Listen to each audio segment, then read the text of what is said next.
Let's go. All right, good evening. Welcome to the September 12th, 2022 regularly scheduled work session. Tonight, there are two items on the agenda. Public comment is allowed that is germane to agenda item. If you wish to speak, you are required to fill out a public comment card, and if you are speaking on behalf of an organization, you must fill out an affidavit that you have the authority of said organization. Please remember that this is not a time to engage the mayor or members of the city council in conversation. When your name is called, please come forward and speak into the microphone stating your name and address for the record. Public comment will be allowed for a total of 10 minutes per agenda item and no more than 2 minutes per person. Once the item is called, no other public cards will be accepted. Will the city clerk please sound agenda item A? Mayor, that agenda item A is the urban growth boundary due diligence presentation.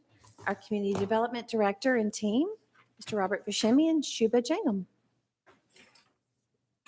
That was fast, I thought. That was good. How'd you like that? Good evening, Mayor and Council. I'm Shubha Jangam, Senior Planner at the city, here to talk about urban growth boundaries on behalf of community development department.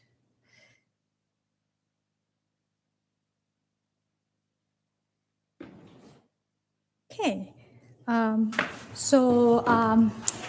in July, if you remember, I was here to introduce this project, and you might remember seeing this particular graphics that I showed talking about during the comp plan, we had a survey done, and these were the top 3 concerns CPAC committee heard from the Milton residents, and they were intrigued with the urban concept of urban growth boundaries, and they wanted us to explore this for Milton, and this is how the project actually began from comprehensive plan. So we've been looking into doing due diligence for this project, and after that data, I will have spent some time answering your questions, and today I'm really here for is to get the directions from you on where this is headed. So since we're doing the due diligence, what better way to do it than answering every question that's probably on your mind? Starts urban growth boundaries, and so urban growth boundary is in a plan as a desirable and appropriate for growth during a defined period. And many jurisdictions have different names for it. Some of them call it urban design, some of them call it urban service area, urban do we have it in Milton? Our sewer map is generally acting as a urban, it's actually setting the rural part, rural area apart from urban areas, and that's what acting as an urban growth boundary, but we really don't have urban growth boundary as such. So since 1970 to 2000, 11 states have passed statewide planning laws requiring urban growth boundaries. So there is a history to this practice, and these are those 11 states. Many of them did for different purposes. Some of them did just to protect the farmland, open spaces. Some of them did particularly for protection of water resources, wetland, and some of them just did it to control the sprawl. But these are the 11 states, and we're going to look at some of the case studies. So first, that was a nationwide history, and so what about our Georgia? So in 1989, Georgia passed a state planning law to allow zoning as a tool to control the land use, but did not require urban growth boundaries. However, Georgia is a home rule state, and urban growth boundary is not prohibited, so that can be interpreted as allowed. So urban growth boundary is recommended by Community Affairs, Department of Community Affairs, the DCA. That's the agency that approves comp plans, and they did approve our comp plan. And with this project, listed under the short-term work program. Also, Georgia Planning Association also supports this urban growth boundaries in general. Atlanta Regional Commission have some regional planning and policies, not exactly to limit the growth, but they have looked at regional way of systematically growing. So that's our local not history but context. So I'm looking at case studies now. I looked at some of the Oregon's urban growth boundaries. As I said, Oregon mandates all of their jurisdictions, small, big, they all have to have urban growth boundaries. They started doing this since 1973. So it's been more than 50 years they've been doing this. Their program has evolved over the time. And they have different policies from outside the urban growth boundaries and inside the urban growth boundaries. And since 2007, they started doing something new that's on the map, if you see those green patches, those are urban reserve areas. They started identifying urban reserve areas, which they can then later on add to the urban growth boundary areas.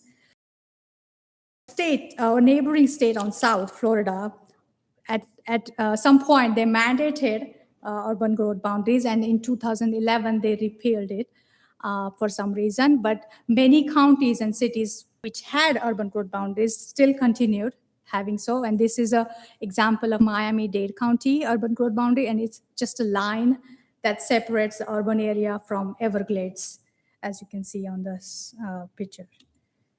Then finally, back to the original urban growth boundary example that I showed you last time, the first one, Lexington, Kentucky, who self-imposed urban growth boundary to protect their own farmland and open space and equestrian industry outside. And they grew a lot. They were 60,000. Over the 6 decades, they have this actually. They were 60,000 back then. They are more than 350,000 residents now, and they have diversified their economy. They still maintain their equestrian industry. But just to give you context, they are within the growth boundary. There are like 285 square miles. So they are way bigger than us. Even if they are a city, they were way bigger than us. Their density is extremely low outside the urban growth boundaries. There's like 40 acres per unit, something like that. So that's just a context. I looked at many different examples, and what I can tell you is that not all of the urban growth boundaries are made equal. And a few years ago, American Planning Association published a report systematically analyzing they call it urban containment zone, urban containment areas or policies in many states. And this is just a snapshot from that report, and it shows, there are a list of policies on the left. There are names of cities and state at the bottom, and you can see there are different policies they have. So it's a different frameworks everybody has. Based on obviously their specific needs and their desire. So at this stage of project, I'm not going to go into detail into this report, but when we decide to have urban growth boundary, I can bring back more data from this report. So that was just differences. So now let's look at what is the common factors between all these different urban growth boundaries. So these are the 4 most common factors I found. They had higher density within the urban growth boundaries, and that makes sense, and have extremely low outside. When they adopted this, they adopted a map policies based on their local needs and purpose, and also have a modification process or appeal process to this boundary. Every 5 years or sometime they go back and they change it and they edit it, things like that. And they all justified doing this with dedicating enough land to accommodate the next growth for next 10 to 20 years. So that just makes sense, that we need to look at our land use. And these are different land uses, zoning. Yellow, white, and green, those are all really low density areas, low density land uses, and all the gray areas that you're seeing on the future land use map are high density form-based code areas. And on the right, you are seeing the Milton sewer map, and Crabapple, Deerfield gets sewer from Fulton County, and the Manor gets the sewer from Forsyth County. You all know that. The reason I have these two maps on side by side is to show you that if we were to adopt urban growth boundaries, it would make sense to have it around these high density areas where the sewer stops. And that's what the CPAC committee had in mind. So with that, I'm going to look closer to this Deerfield and Crabapple area next. So these are the zoning maps for those areas. And as I said, these are form-based code districts. So form-based code districts are different than our usual Euclidean zones, and they are usually starts from T1 to T6. Is really low density, and when it moves from T1 to T6, how the density increases. So many of parcels in these two districts are T4, T5, T6. T6 is only in Deerfield area, really. So extremely high density is allowed in this area already. And the most important part to remember here is it's just density. The form-based code allow mix of uses, obviously compatible uses, but they allow mix of uses. And this sets in these two districts from the rural district. The best part is we already have this. This was a great plan on city's behalf, already done. So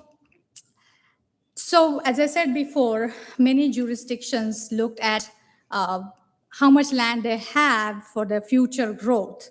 So it makes sense to look at how much land we have for future growth. So I did some preliminary analysis of build out, and the parcels that blue parcels, green parcels properties, and the blue parcels are not vacant. They might have a house or a commercial retail on it, but it's not used to the extent it's not as dense as it's permitted already by form-based code. So I calculate, and the red line you are seeing on the map is a sewer limit line, and yellow line that you are seeing on the map is a city limit.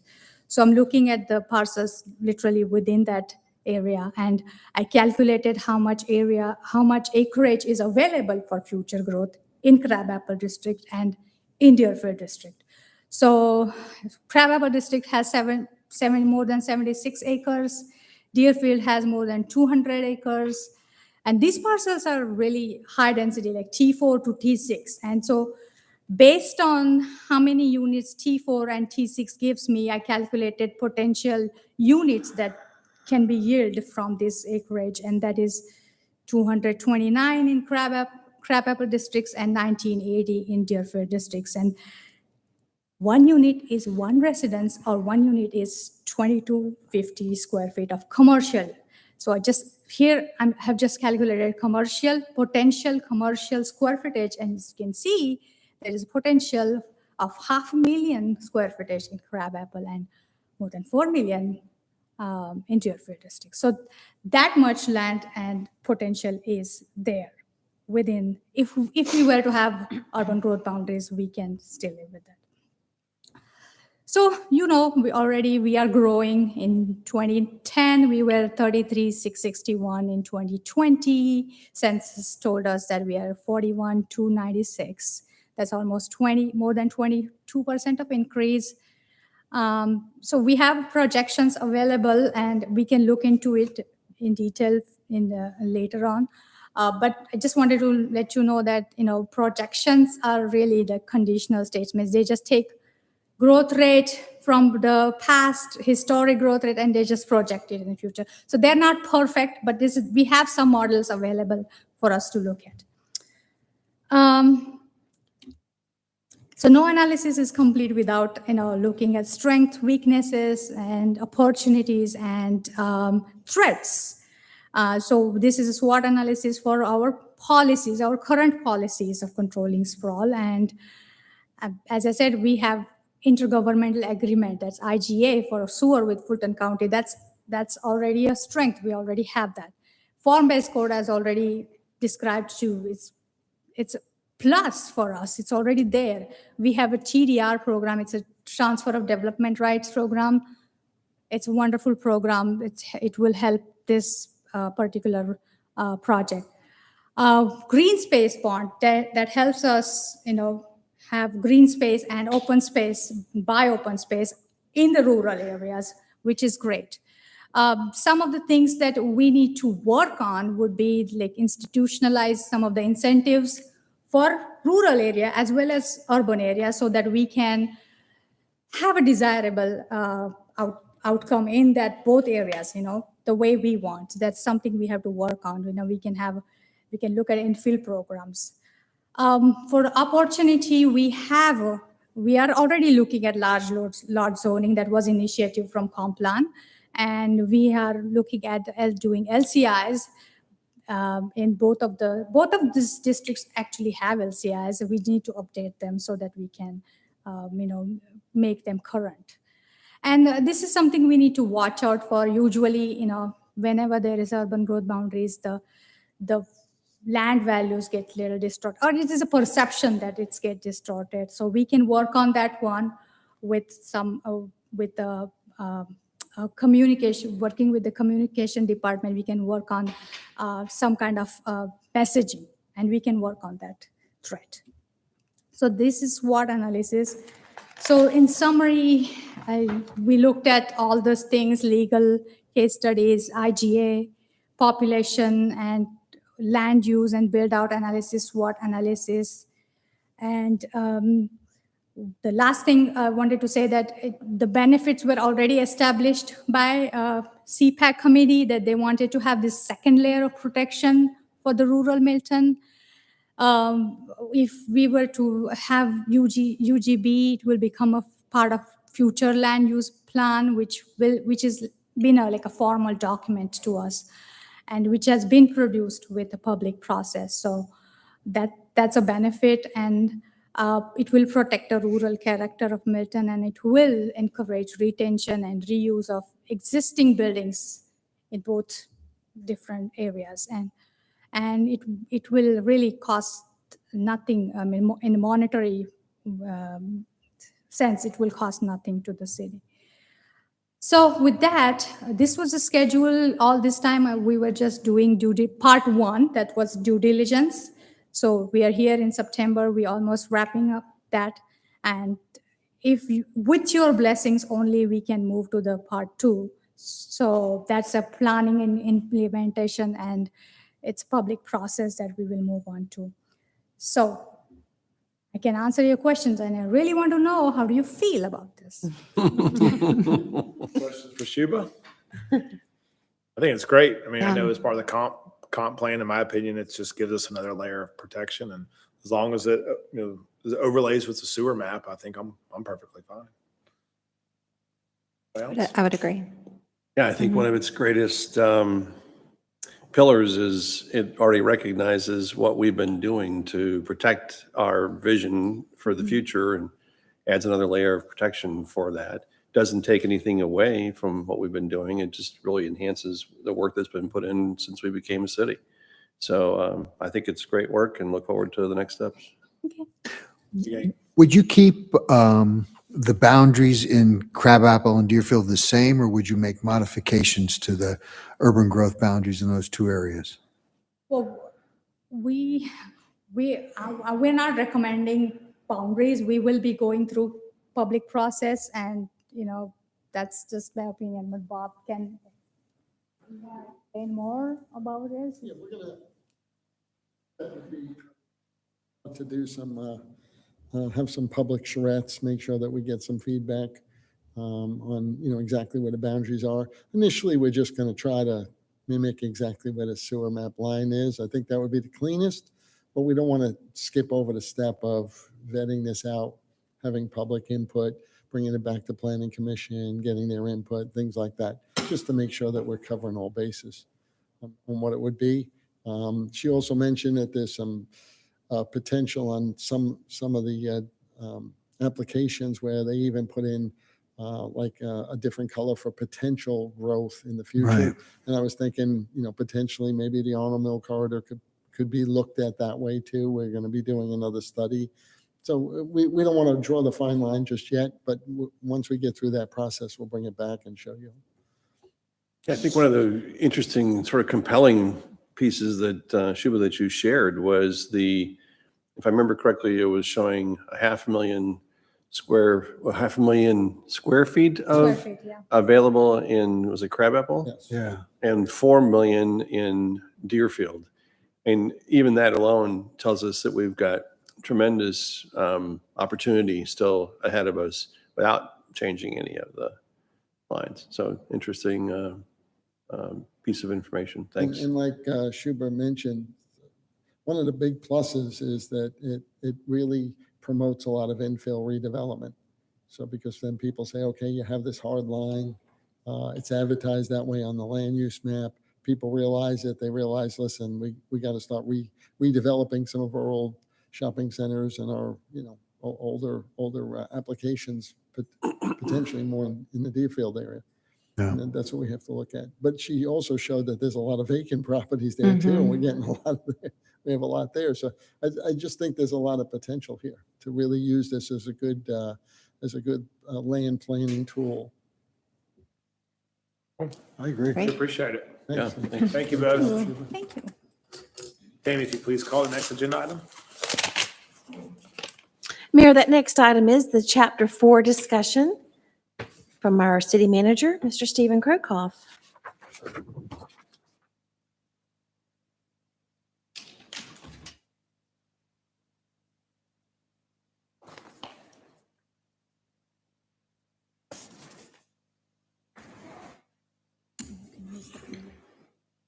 Yes. Yep. Good evening, Mayor and Council. Before I get moving today, in my role, I often find myself a jack of all trades, master of none. But with the challenges we've had with our alcohol code over the last couple of years, I've committed myself to trying to master our alcohol code. I mean, how hard can it be, right?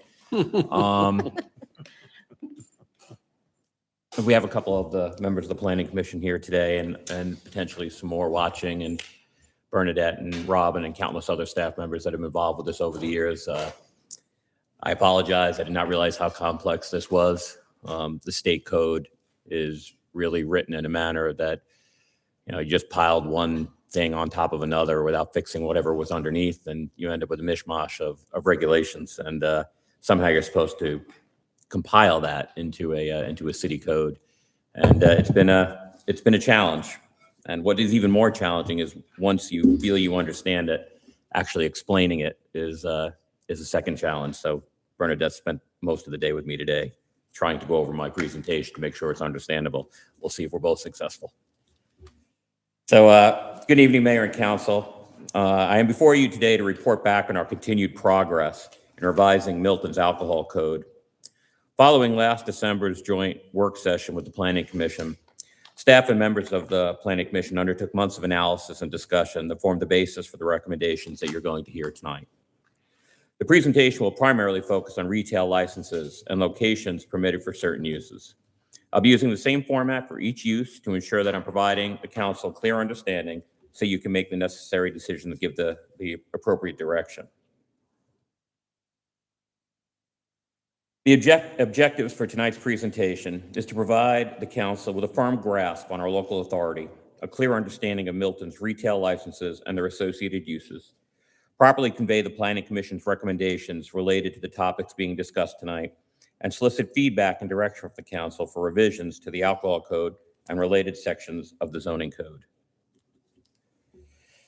We'll do this tonight by briefly touching on the state and local regulations and authority, and to present the Planning Commission's recommendations related to restaurants, brew pubs, breweries and distilleries, distilled spirit package stores, malt, beverage, and wine package stores, and craft beer and wine markets. And finally, we'll close with a discussion on where we're going to go from here.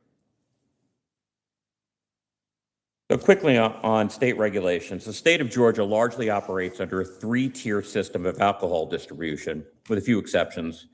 And they limit manufacturers, distributors, and retailers in a manner in which they can sell alcohol. In this system, properly licensed manufacturers are only allowed to sell their products to properly licensed distributors, who in turn can only sell their products to properly licensed retailers. Consumers are typically only allowed to purchase alcoholic beverages, whether by the package or for consumption on premise, from the retailers. There are a few exceptions to the three-tier system in Georgia. We'll be touching on those. The Georgia Code categorizes alcoholic beverages into three main groups: malt beverages, which is beer mostly, wine, and distilled spirits. Malt beverages are defined as an alcoholic beverage containing not more than 14% alcohol by volume, and generally includes beer, ale, cider, stout, lager, etc. Wine is defined as any alcoholic beverage containing not more than 24% alcohol by volume and made from fruits, berries, or grapes. Distilled spirits are any alcoholic beverage with alcohol volume greater than 24%. There are a few more specialized categories that really don't have much relevance to tonight's discussion. Talk quick about types of sales. It's important to make a distinction between the two main types of alcohol sales that take place. Sales at restaurants or bars, where alcohol is poured and consumed on the premises, and they are referred to as sales by the drink, and sales of alcohol at retail locations, where customers purchase unopened containers, and are referred to as package sales. In 2017, the state introduced an intermediate category of alcohol sale, which includes brew pubs, breweries, and distilleries, which can now sell by the package and by the drink the products they produce, though quantity is limited. Brew pubs, breweries, and distilleries have limited exceptions to the three-tier system in Georgia, as they are allowed to manufacture alcoholic beverages, distribute their product, and sell their product at retail. I'm going to quickly touch on Sunday sales. Specific rules enable local governments to authorize Sunday sales by the drink for consumption on premise, and they vary depending on the population of the county in which the jurisdiction is located. Without getting into the maze of the regulations there, Milton is authorized to utilize the general procedure, which authorizes sale by the drink at licensed retail locations that derive at least 50% of its total annual gross from the sale of prepared meals or food. So quickly, and this was one of the challenges, was determining, so what is a prepared meal or prepared food? And it's listed in both the state regulations under OCGA and also with the Department of Revenue. And prepared food is food that is sold in a heated state or heated by the seller, or food with two or more ingredients mixed or combined by the seller for sale as a single item, or food sold with eating utensils provided by the seller, including plates, knives, forks, spoons, glasses, cups, napkins, or straws. A plate does not include a container or packaging used to transport the food. So that comes into play only when we're discussing Sunday sales. Local government authority, and this is a critical part. Local governments have broad powers to regulate the manufacturing, distribution, and selling of alcoholic beverages. Cities have discretionary power to grant, refuse, suspend, or revoke licenses pursuant to the ordinances they adopt. Local governments may be stricter than the state, but are not authorized to be more lenient. For instance, as an example, distilled spirit package stores may conduct up to 52 tastings per year. However, Milton has exercised its broad regulatory authority and does not allow for tasting events in distilled spirit package stores. As we go through this exercise today in the coming weeks, understanding that you as legislators, it's important that you understand you have a very wide regulatory berth. Okay, we're about to get into the Planning Commission recommendations, but before I do you have any questions on what I've presented so far? right?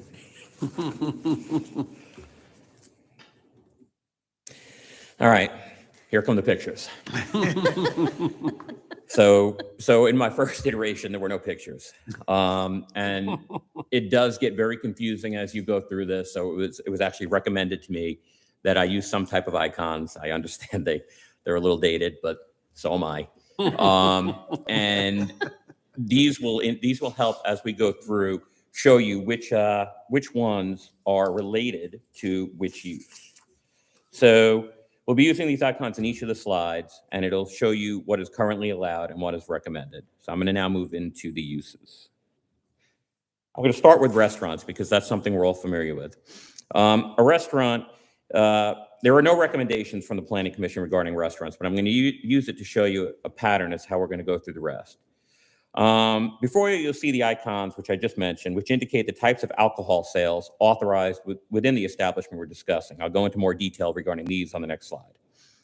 We have a lengthy definition for a restaurant in our code, but basically it boils down to a place of business where meals with substantial entrees selected by the patron from a full menu are served, has adequate facilities and sufficient employees for preparing and serving such meals for consumption at tables and dining rooms on premises, and the sale of alcoholic beverages is incidental to the preparation and serving of meals.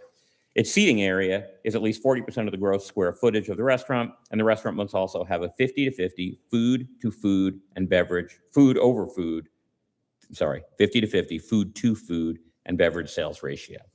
It's different from what I just mentioned a second ago regarding the Sunday sales, which was food over total sales. So a restaurant in Milton may, and this will be the slide where I put the Planning Commission recommendations as we go forward. Since there are no recommended changes to the traditional restaurants from the Planning Commission, I've listed what's currently authorized in Milton. This will be the same for the zoning maps that follow, because I'm going to show you where they are allowed slide by slide. Pursuant to acquiring the appropriate licensing, qualified restaurants may serve malt beverages, wine, and distilled spirits by the drink, and those are your three icons on the top. Restaurants may also sell by the package limited to 1 bottle of wine or 1 bottle of beer or malt beverage. It must be done so in conjunction with the food purchase. And those are your 2 bottles on the side. Notice you don't see the icon for a distilled spirit package, as they are not authorized at restaurants. Restaurants may serve alcoholic beverages between the hours of 9 a.m. and 2 a.m. the following day, and on Sundays from 11 a.m. until 2 a.m. the following day. Restaurants can exist anywhere permitted by right and do not require warrants or use permits. So I'm going to go through the slides real quick just to give you an understanding. This is where they're currently allowed by right, but it's going to follow the same pattern as we go through the recommendations of the Planning Commission. So restaurants currently are allowed in MIX, C1 where permitted. We have a lot of C1 restricted out there, and that was a challenge as well. They are also, in theory, allowed in C2, but we currently have no C2 in the city. In the Crabapple form-based code, T4 open, T5, and Deerfield form-based code, T4 open, T5, and T6. I'm just going to show you the maps real quick. I'm going to fly through them. If you want me to stop at any point, let me know. This is C1 in Arnold Mill. There's plenty of other C1 in Arnold Mill, but this is the only C1 where a restaurant could go. That's the bird's eye. Birmingham Crossroads. It's within the Birmingham Crossroads overlay, and that separate section, which I believe is Scottsdale. Thank you. Scottsdale. Crabapple form-based code, Deerfield form-based code. That's it. And this is how you'll see the same pattern. So, and we'll get to the last slide, which is where I'll seek the feedback. And considering there were no recommendations to changes to traditional restaurants from the Planning Commission, is there any changes that the council wants to make before we move on to brew pubs? All right, we're going to keep following this pattern. Please stop me if at any point where you don't understand something or if I misspeak. So a brew pub is any brewer that also qualifies as an establishment that meets the 50-50 food to food plus beverage sales ratio, which is what I just said regarding, which is what I just described for restaurants. So that's food over food plus beverage. A brew pub is authorized to manufacture its own malt beverages for sales by the drink or package. Additionally, they are authorized to serve by the drink other manufacturers' malt beverages, wines, and distilled spirits. Finally, they can sell other manufacturers' malt beverage and wine by the package as well. The following slides contain the Planning Commission's recommendations.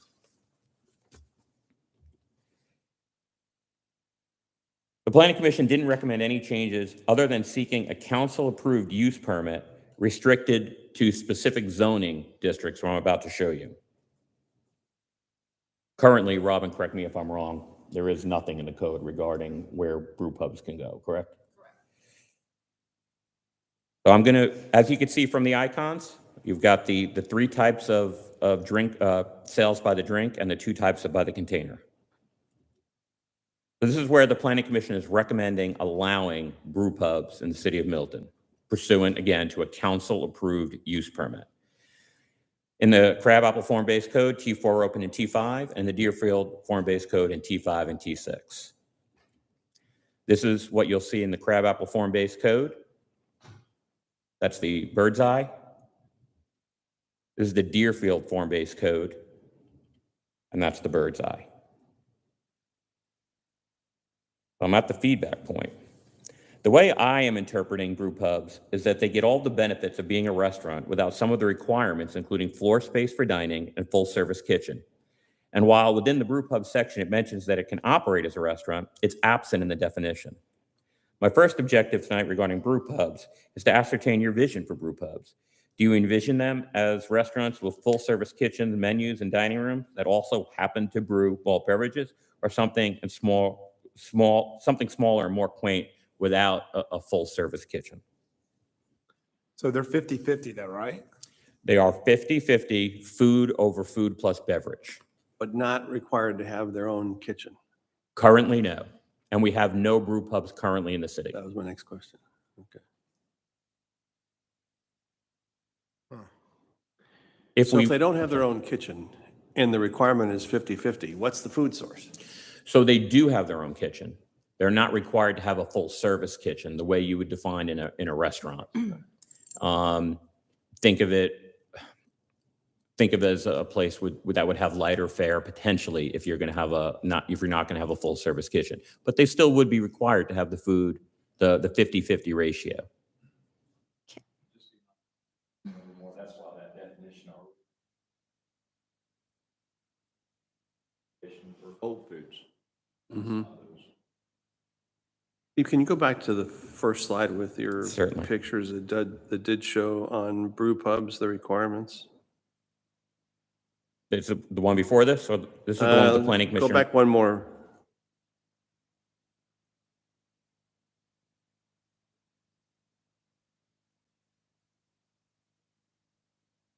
And are they, okay, so they are manufacturing on site. They are, And- but and they oddly can, enough, they are not considered a manufacturer, without getting too deep into the terminology. so if it's a place where malt beverages are manufactured, how can that not be a manufacturing site? I think they're going by primary use, right? It's one of those sections in the state code where there is an imperfection. And while they manufacture, I assume it's because it wouldn't be their primary, I assume Bernadette's right, it wouldn't be their primary purpose, but I don't know what was in their heads when they do it, because they do identify brew pubs as one of the exceptions. Steve, in one of the earlier slides that you sent out, you said the manufacture and sell malt beverages with limitations. What does that limitations refer to? There are certain limitations on brew pubs.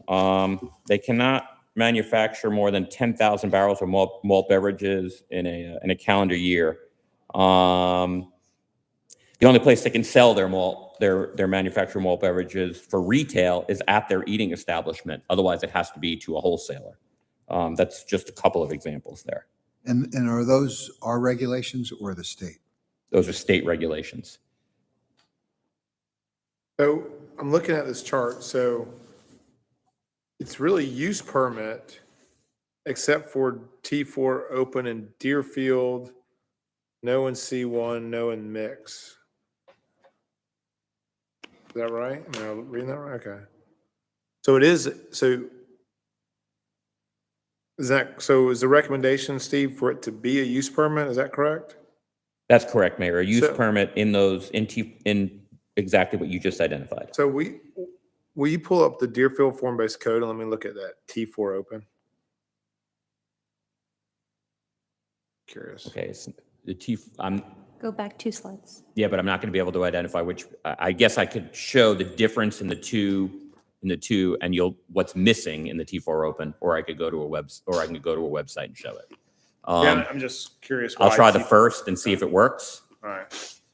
So you said Deerfield form-based code T4 open you're looking? So here is the Deerfield form-based code without the T4 open.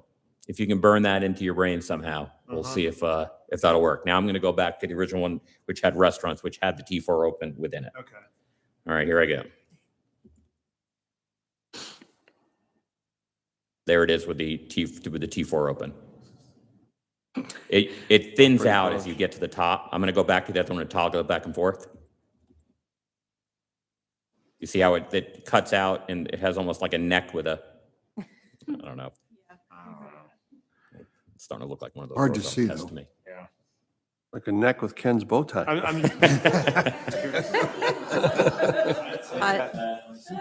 Can you show where T4 Point to the spot with your cursor where. Oh, Can you show where okay, I'm T4 sorry. open is? that helps. So I'm here, I'm actually going to leave it there Okay. and see if they're not exactly lined up, but let me see if I can pull it there. Oh, I gave it the secrets away there. I'm getting dizzy. So this area is Okay, filled now you in, can see Wider it. on the left. and I believe, correct me if I'm wrong, Yeah. down here, I believe you're missing some T4 open down here, right? Yes, yes.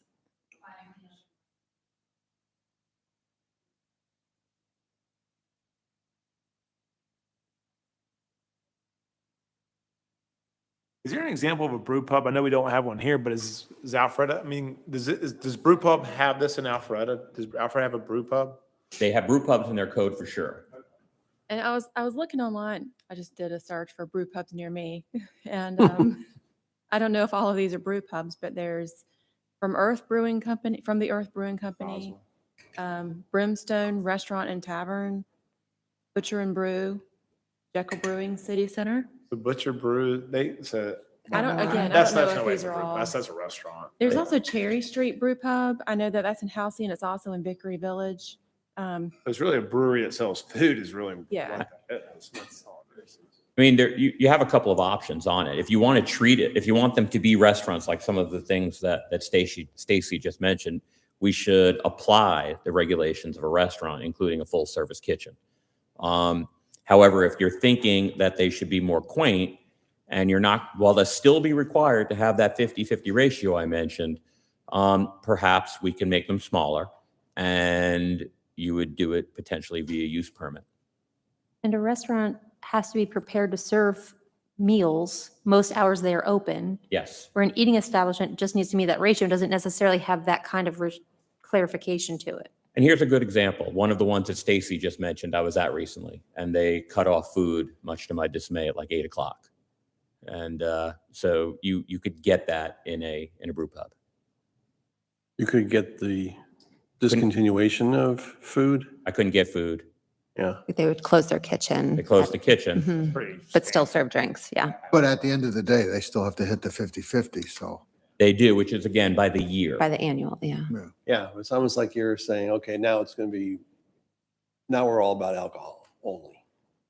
As long as it hit 50, I don't have a strong opinion one way or the other. I mean, like Milton's closes their kitchen at a certain time and, you know, I mean, that's actually kind of standard for a restaurant to close their kitchen and they'll serve for, that's an extra hour or two. Yeah. That's different than closing your kitchen at 8 o'clock and maybe still serving until 10 or 11. Maybe by then, I don't know. Yeah. In a use permit, you could clarify that. And Bernadette just brought up a great point. If you do decide that you would like to follow the Planning Commission's recommendations and require a use permit, you can now condition it based on varying different hours, depending on exactly where it is. If it's very close to a residential neighborhood, you may close it earlier, things along those lines. It does give you the flexibility. What does Alfreda do? I'm just curious. In Roswell. They are, I don't believe they have anything like this under use permits. I don't know how I know they're chapter 4 pretty well, but I don't, which it actually is their chapter 4, but I don't know how they deal with the zoning piece. I assume it's similar. They look at their zoning similar way we do to various uses and just decide manufacturing is allowed here, restaurants and retail are allowed here, and it goes accordingly. That would be my guess. I don't have a Unless strong. you have anything different. I could see, I'm Steve, sorry, Robin. So the question was, do we know if Alpharetta or Roswell look at uses like this in a manner outside their normal zoning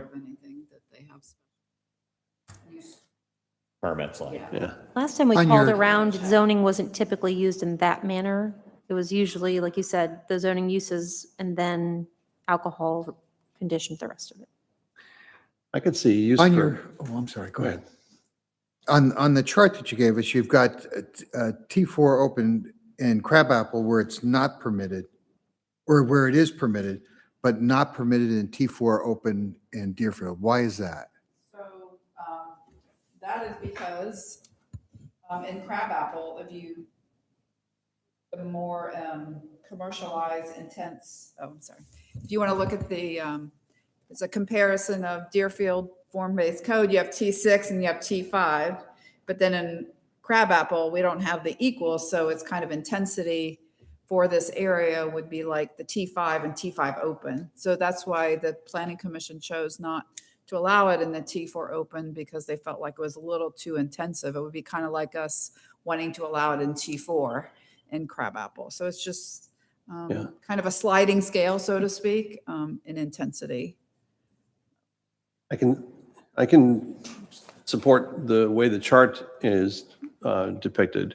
I think you've done it correctly in my mind for Crabapple versus Deerfield. I could support use permit, but I also think that there needs to be a food component up until an hour before closing of some kind, whether it's heated and prepared or whether it's just food available in a pre-packaged consumption available. That in the instance that Steve cited, you could have gotten some sort of food to At a certain have time. enjoyed with your alcohol that night. So we have a proposed use permit for brew pubs, but that can be amended to include that type of development standard or regulation. If I don't you think were that should- yeah. Pursuing the use permit. Yeah, if you can Avenue. create that kind of a standard, even though it's a use permit, so it's not negotiable every time we do a Right. use permit, you create some of those core standards. So it's like, okay, do they check the box on this and not on that? Where it's not up for negotiation every time somebody comes before us for the use permit. I'd like to see something like that.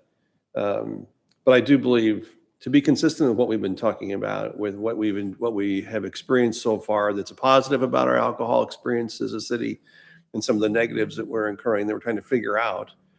I believe that a food component, the 50-50 part, is really critical, and food until within an hour of closing.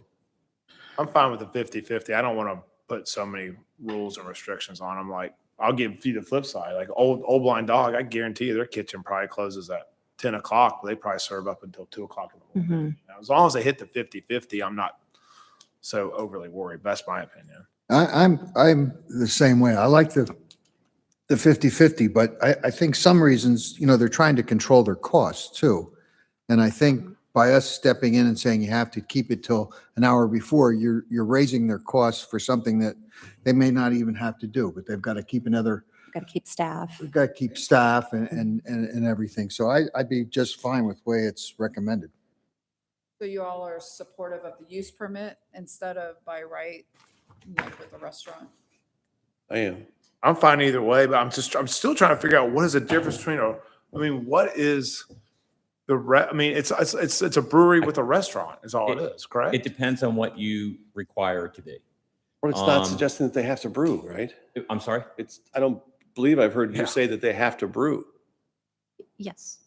I think they have to. As I it- don't know it's contemplated that they would. That was one of my first questions. I think it would be a very expensive venture with the state to open a brewery and not brew. I'm I fine with honestly, it. I didn't think of it. We currently don't. We don't have any, so I think use permit's fine. So I think, Commissioner Moore, I think it was a little confusing when Steve said it's not manufacturing, and I think what he meant was it's not under the manufacturing subset of Okay. uses possibly. Thank you. Very well Um, said. So, because it would be still manufacturing beer, right? So it's a. It's not their primary uses. I think what it really boils down to. When you get into the manufacturing, is that when some of the minimum and maximum like gallons comes in? Well, it does here too, and I worry about getting too deep into some of the state regulations Right. because you think they're going to be logical and make sense and somehow lead you to a logical conclusion, but they don't. The reason that it's not, and without digging too deep, the reason it's called an eating establishment. I want you to hear that word and then forget it if you can. So I don't want to confuse. I don't want to confuse this. But if we're going to allow a brewery by a use permit, just trying to think who would even apply for a brew pub use permit. Well, I don't think we can assume that nobody will ever come. We have to. Oh, no, be they're prepared. coming. Oh, yeah, that's my point, Oh, is we have to make sure that we're prepared for it. Yeah, what I was I think- saying was if we're going to allow a brewer, I mean, it sounds like a brewery is, there's no food component for a brewery.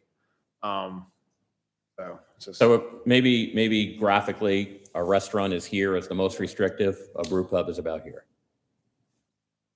Yeah, but Unless you want to put further restrictions on I'm it, fine. right? I mean, I'm not fine with these. we don't have a. Can we go back and look brewery at the right now Deerfield that can- T40? That can open. brew without providing food.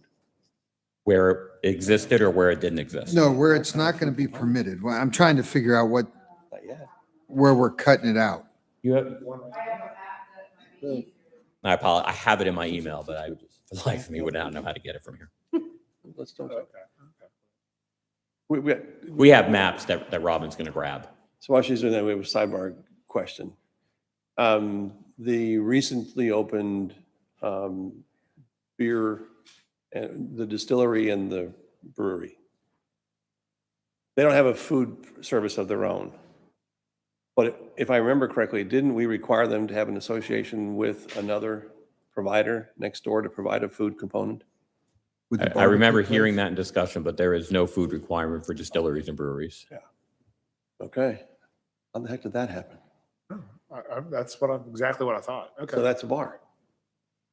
Except for the fact you can only serve what you brew or distill. Yeah, Like you can't right. go in there and do shots of Jack Oh, Daniels. that's correct. So the brew, But you- see that? No, that's a big difference. So the brew pub, you can serve full bar. Okay. That's Got correct. it. A brew Okay. pub, for all intents and Okay. purposes, if you required it to have a full service kitchen, would be like any restaurant you Got go it. to. Okay. So the. You need to bang on the glass. To the overhead, please. Flip to the overhead. Can you hit the Can you overhead? flip to the overhead? Okay.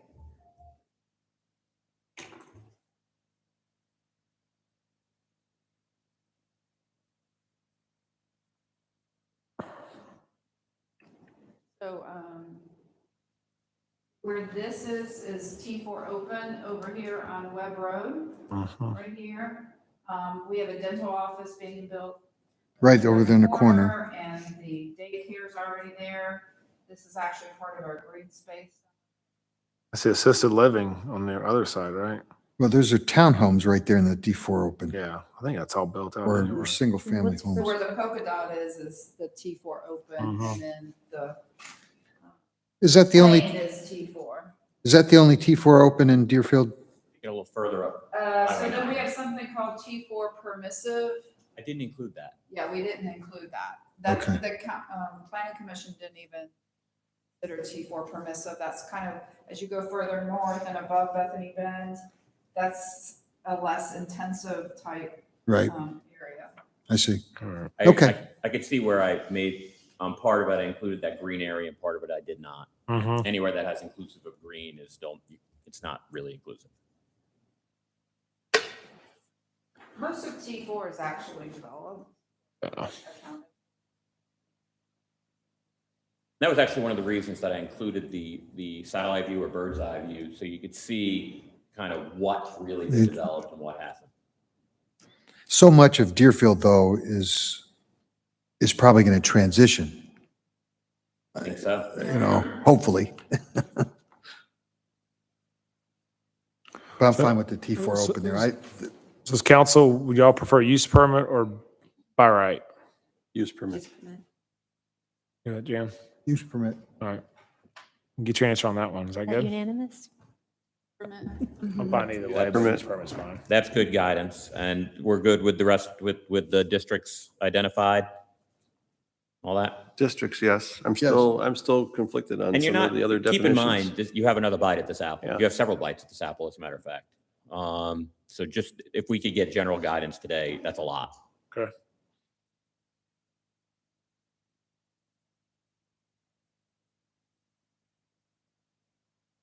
All right, we're going to now move on to distilleries. All right, you'll see different icons on there. Distilleries are manufacturers of distilled spirits that may sell a limited amount of the product they produce directly to the public by the drink and by the package. It is one of the limited exceptions to the Georgia three-tier system that I mentioned earlier.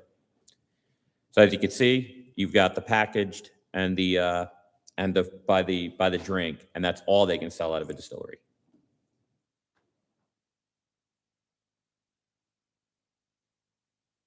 So now you see the word micro distillery replace the word distillery. And that's because the Planning Commission is recommending that we eliminate distilleries, but permit micro distilleries pursuant to certain conditions. Micro distilleries would still be permitted to serve their own products for on-site consumption and sell by the package, but at reduced quantities that are already contained within our code. However, currently micro distilleries may manufacture no more than 15,000 barrels of distilled spirits per calendar year. The Planning Commission is recommending reducing that number to 3,000 barrels per calendar year. A barrel in distilled spirit terms is 53 gallons. The Planning Commission is not making any recommendation to changing the hours, which is currently Monday through Saturday, 9 o'clock a.m. to 10 o'clock p.m. I'd like to point out that this is more restrictive than the state law, which allows for Sunday sales. The Planning Commission is recommending a council-approved use permit in the same zoning districts as microbreweries, and I'm going to do those together, if that's all right. So any questions? Micro distilleries and microbreweries are very similar in how they operate. Before I move to microbreweries, do you have any questions? I have a question. Yeah, I know you probably don't know the answer, but I'm going to need it later on next meeting. So on these barrels, I would like to know what our other neighboring cities that we, compete with and stuff, where their brew pubs, their breweries, how much are their barrel production at? Jekyll, Cherry Street, Gate City, and so on. So I know some of that. Okay. And micro distillery and microbrewery is our own creation. Okay. That's not something you necessarily, they do exist, but that's our own creation. Okay. Alpharetta has breweries and distilleries, and if my recollection is correct, they go with the state limits on it. In fact, their brewery and distillery codes are almost mirror images of the state. Can you provide again you gave some stats as far as the barrels and gallons? Certainly. So a micro distillery, as per Milton code, currently the max is 15,000 barrels. A distillery, a barrel for a distillery, I believe is, 53 gallons? 53 gallons. Mhm. 53 gallons. It's 53. And how did they come up with, or why 3,000? Why not 5,000? Okay. So I think there was a lot of discussion. They had the same question about what do the breweries do in the region or the nearby jurisdictions. I think they came up with that number based upon they feel like that to have a larger brewery, you need a larger area or building footprint. So I did reach out to Six Bridges and ask them in their current existing brewery over in Johns Creek. They said they barely produce 3,000. They're not even at 3,000 a year. And that footprint is much larger than even the existing footprint that they've just opened. They said they would produce much less than that because they physically don't have the room to produce a larger amount.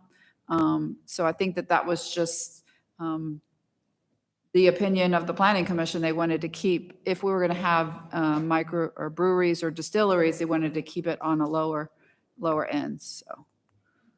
So the 3,000 was just kind of ballparking what they think would just keep it lower.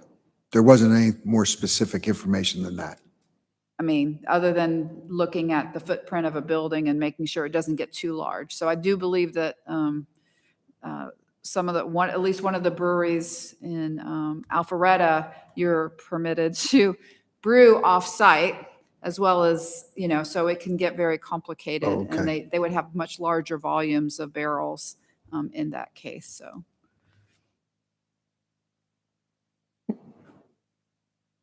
And state Why law- 10 PM? Why not 11? Why not, That's just our current code.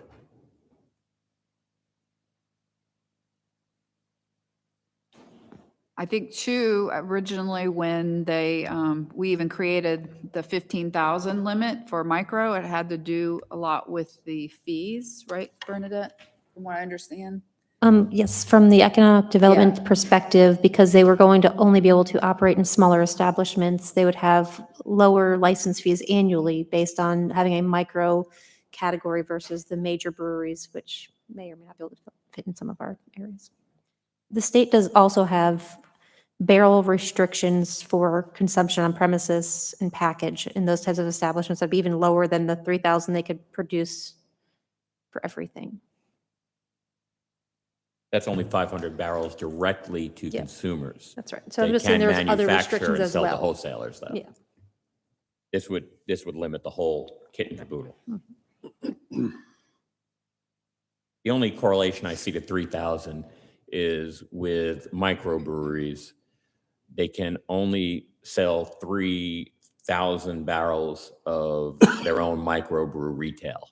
They can sell more wholesale, but they can only sell 3,000 barrels, 3,000 barrels? 3,000 barrels retail.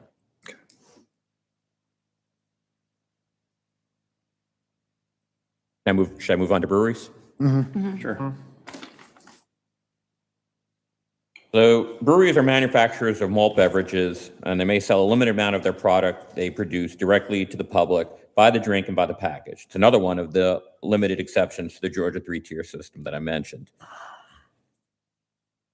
We're going to roll into the Planning Commission recommendations on breweries. You'll see that the only thing I have on the breweries is the open container, the by the drink, malt beverage, and by the bottle.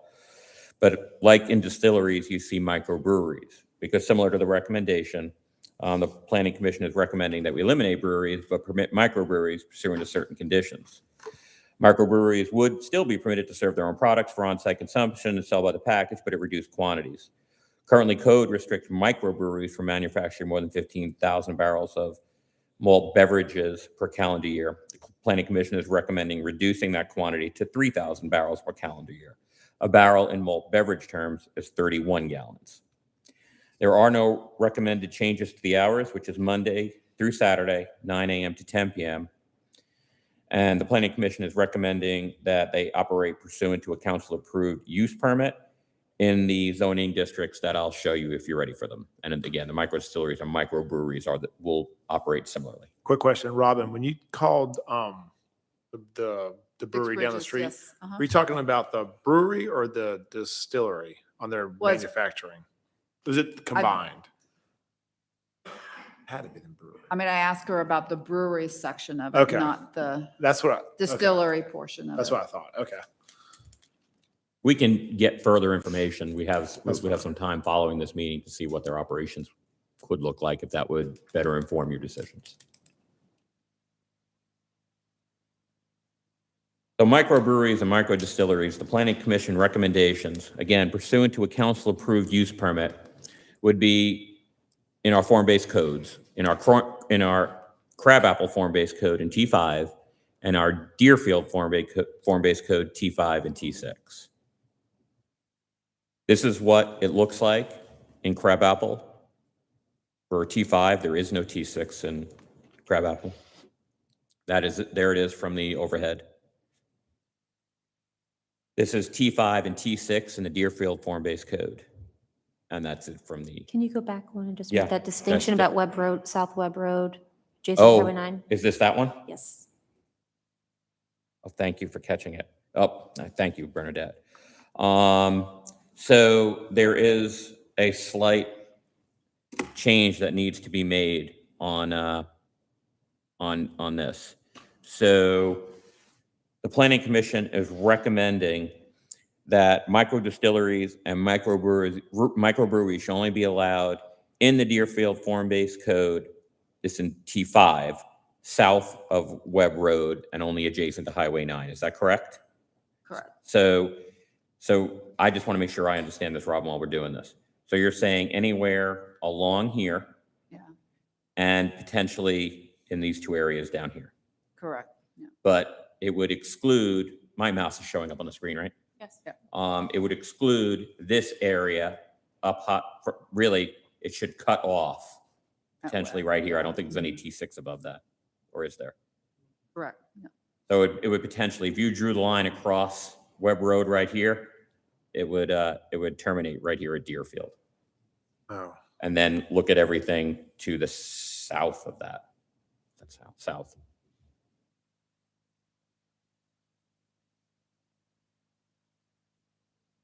Good catch. Thank you. I appreciate that. Yeah, I don't understand the boundaries on that one. You don't understand how I'm explaining it, or you don't understand how they No, got to it? I don't understand what the difference is between what's the north on Webb Road on Alpharetta Highway. I Is mean, my cursor showing up? yeah. Yep. So it would be I'm going to drag my cursor along the area where But- microbreweries. My question is, why isn't allowed north? That I would have to rely on Robin. That was Just the above your- discussion of the planning commissioners that Just they- so it cuts out like the areas where the target is and where, to me, where a lot of the possible use would be. Yeah. I have an issue with that. Can you go back to the other slide? Certainly. So underneath, so yeah, the pinkish area, literally where it says Alpharetta Highway, the yellow line that's above that, that's the other end of Deerfield, right? Correct. Right there. Yeah, I could see north of Deerfield, but don't we have businesses right now in the Target Shopping Center? Aren't there some restaurants in there? There's a liquor store inside I the, can go back to the overhead and show you where the T5 is a little more specifically, if you want to know. Yeah, Yeah. we could ask our planning commission members too. We're here, if they want to comment. They might remember what it was. I mean, I'm fine. I So, mean, I'm fine with that. correct. So all this is T5.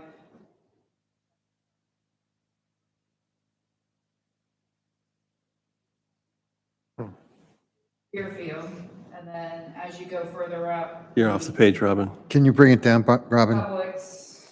Just draw it Robin, down. can you Just bring draw your the page. slide down a Not a little little bit? bit. Yeah, they want to see further north. So in my map, the one I Yeah, drew I see before, it. I had the Webb Road information, brings it up to the north end of T5.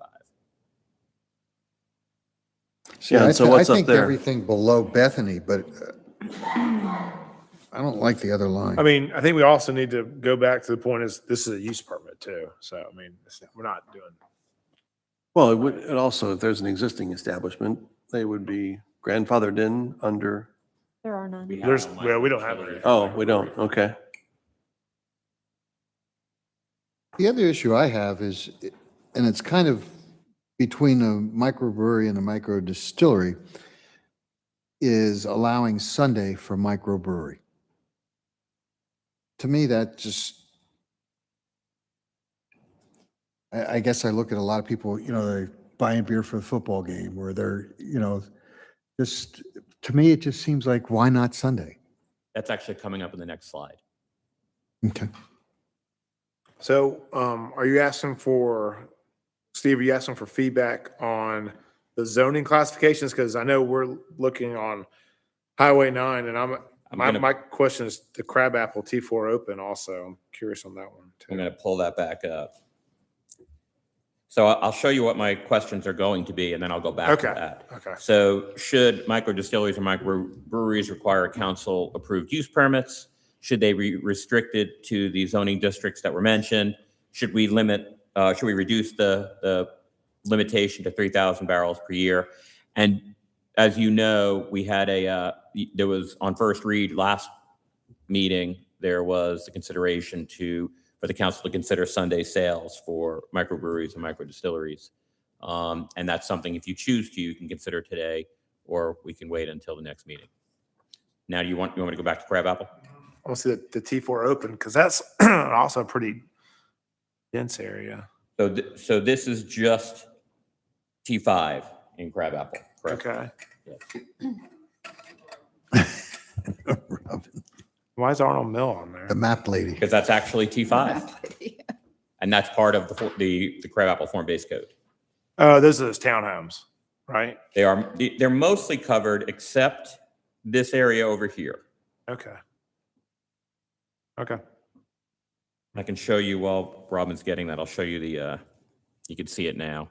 You got that's all lined with townhomes. Oh, I'm sorry. This is the area that I meant was open. I'm glad I did that. Right over here. Yeah, the Crow. Yeah, I know where that is. Okay. This is that castle. The castle. Mhm. And these lines aren't I was gonna say perfect renditions. Yeah, that's Roswell. All right. Let's see. So, Okay, where's so the remember, as we're T4 looking at open? this, we're talking Right. about, Oh, doing it. Oh, cool. remember, we're looking at micro distilleries and microbreweries. It's not just all alcohol. This is just those two aspects of the alcohol code.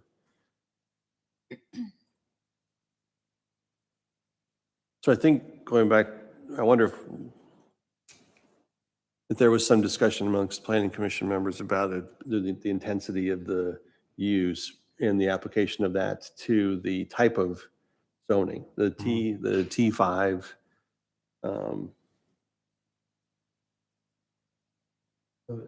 T4 open right across the street. Are open.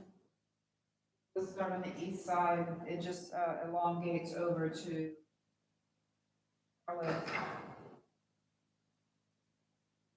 That's all T4 open to the north. Where too, T4 correct? open there is the medical buildings, right? I mean, further east along Heritage before it turns to the townhome. So, yeah. We're open is the stone house that's over by the Mexican restaurant. We're open on Crabapple. Other T4 open is developed with a townhouse right here. And I think the largest opportunity have is this triangle here is T4, where all those houses were that were demolished along Green Road. So that's a T4 open there. And all this has been developed with residential, that's all been developed. How about the T5 where the Beecham development is? Where's the cutoff? Is it? For Beecham, yeah, it goes to, when you go in to their driveway, everything to the left is T5. And Got it. everything to the right is T4 open. Okay. All right. Okay.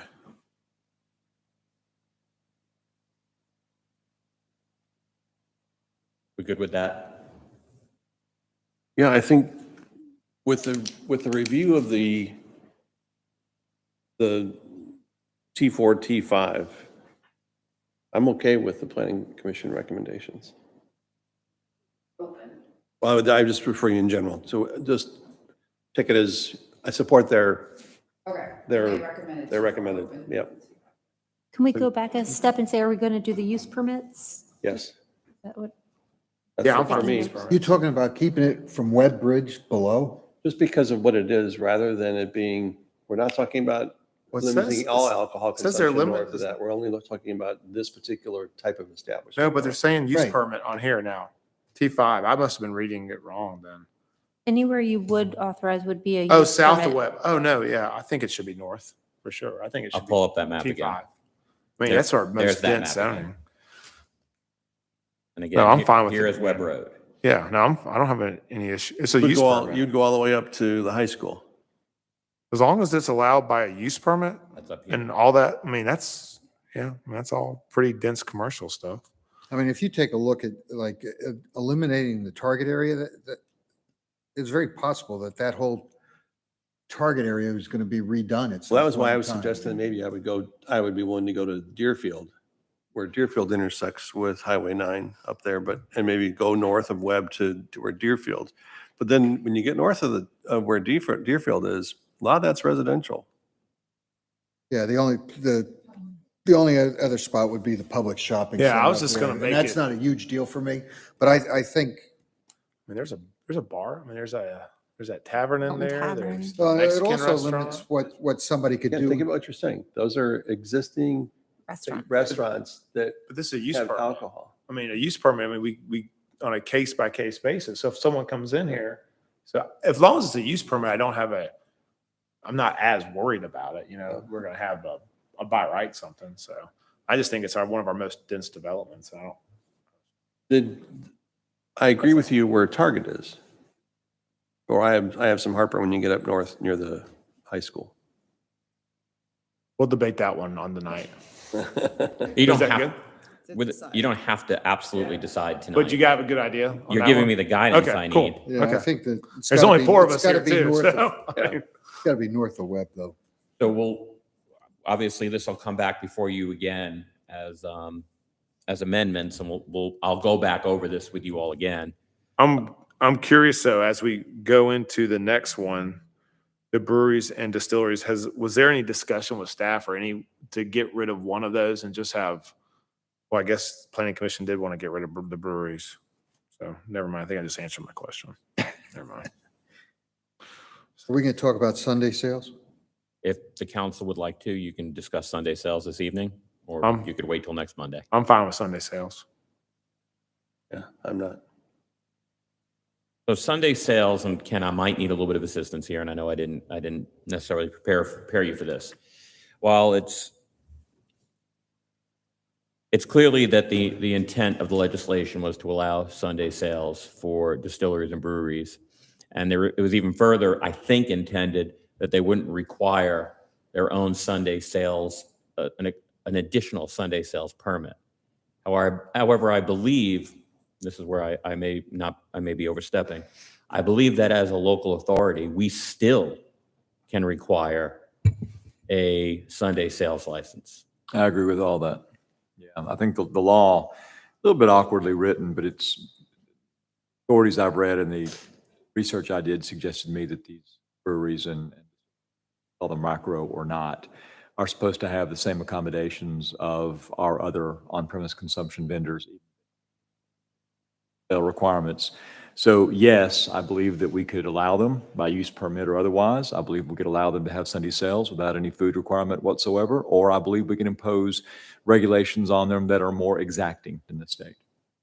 And one of the main reasons why I support it is you go to Alfred or Roswell, Johns Creek on a Sunday, they're allowed to, I mean, we kind of need to be competitive and supportive of our businesses, really. That was kind of my. Well, and it also use goes permit. back to the idea, With the use permit. if you go back and look at the idea behind the urban growth boundaries, you're driving up the cost of the land in these areas. And so to help the owner, the entrepreneur, cover their costs, allowing the Sunday sales makes it more doable. Whereas if you cross it out, there's a day they lose where they're paying higher rent or land. So to me, I think you need to allow the Sunday sales. We talk about With the- use permit. Yeah. But would it be under the same use permit, right? I mean, you don't apply for two use permits, correct? No. Okay. So making sure. currently they're separate licenses, and I would anticipate that they'll remain separate licenses. However, But when moving you're forward- when you're doing your use permit, when you're contemplating the conditions of a use permit, I can't imagine that the council couldn't determine at that time if they want to even consider that establishment for Sunday sales. Okay. So right now, I mean, just to answer that question a little bit, in our use permit for the distilleries as well as, or micro distilleries and brew pubs, we have a section that talks about, let's say for the brew pub, it says days and hours of operation shall be as follows. It talks about the Monday through Saturday, 9 a.m. to 2 a.m., Sunday from 11 a.m. to 2 a.m. of the following day, provided, however, any licensed establishment which serves alcohol on Sunday shall meet the minimum food sales requirements set forth under law. So that's one of the proposed conditions for the use permit for brew pub. And then we could also, allow it in the micro distillery brewery section of the use permit as well. As long as it's in the use permit, I'm fine with that. Now, it's funny, I'm going back to my question with the planning commission and maybe staff's getting rid of the breweries, goes back to your question on the limits of 3,000 barrels per year. See, and would be more in favor, as long as under the use permit, to allow a broader range. Since the state's 15,000, Alpharetta, Roswell, Johns Creek all uses 15,000. So I'm okay going above 3,000, but that's just my opinion. Perhaps we can do a little research for you on that. That'd be great. Yeah. Yeah, because I mean, for all we know, maybe Gate City Brewery, which is big and well established, they might only brew 5,000, and then Right. maybe I'm like, oh, okay, I don't know. My experience has been, I know that I'm off script here, but my experience has been when these paradigms of alcohol occur is that the tighter you lock it down, and again, this is to my anecdotal experience, has been the next thing you'll hear is they'll come to you and say, you know what, we can't make this work with these limitations. Yeah. Again, there's That's nothing, what I'm y'all probably trying- knew that. I'm just saying, I've heard it over and over, come Yeah, I on. can see that. What I want to fold into the conversation is just to remind all of us that there have been a lot of members of the community who've been in front of us who are concerned about alcohol consumption in Milton in general. And so I'm not necessarily looking for ways to improve the opportunity for alcohol consumption in Milton beyond restaurants at 50/50. So just that's where I'm coming from on this. If it's not a restaurant 50/50, some of these other things that end up with being a lot more alcohol and a whole lot less food, those don't fall into the messages I'm getting from the community. So that's why I'm defaulting to, if it doesn't have food, it's hard. It's going to be harder in my mind to approve some stuff. That's why the use permit versus by right.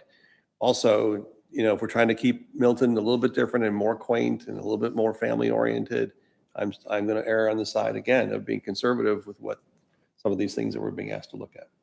Yeah, and I see the opposite. I think it's based on the part of the city you're in. That form-based code kind of holds it in that Deerfield area where there's a lot of younger people and they're looking for more opportunities. And I think they're also looking for more opportunities closer to home versus having to go off to downtown Alpharetta and stuff. Right. Yep. I mean, I think the use permit, because I think the biggest issue that kind of we faced over the last couple of years was the by right. And I think and so I think if we had a use permit in place, it would have, we could have helped some of those issues. I'm just offering that just as a reminder as to where I have put my stake in the ground. So you guys know when I'm Understand. talking to the sun, so that's where I'm coming from.